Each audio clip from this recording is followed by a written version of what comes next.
The Spiti Valley in India is a hotspot for paleontologists from all over the world. It is replete with finds dating back 540 million years. The villages of Kamach, Mad, Hikim, Langsa and Lalung are located along the belt of fossil-rich sediments in Spiti.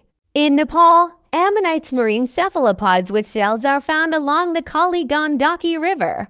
Climbers who climbed Everest brought back stones containing fossils of crinoids. It's hard to imagine that these vast expanses of highlands were once a vibrant ocean floor, inhabited by fish and sea creatures.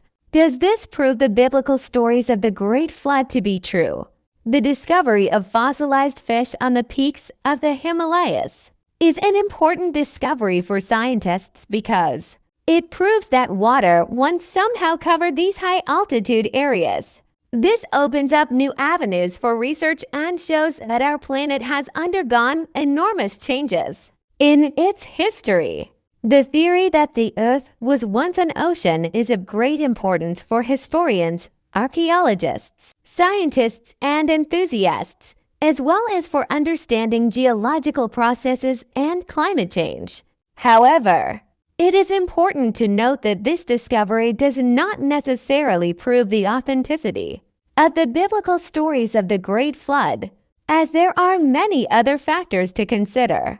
How did fossils of sea creatures end up in the Himalayas? In order to understand how fossils of sea creatures ended up many kilometers high, we need to delve into the geological history of this region. The Himalayas were not always the tall mountains we see today. Millions of years ago, a large-scale geological event called continental drift occurred. Before this, the world was completely different.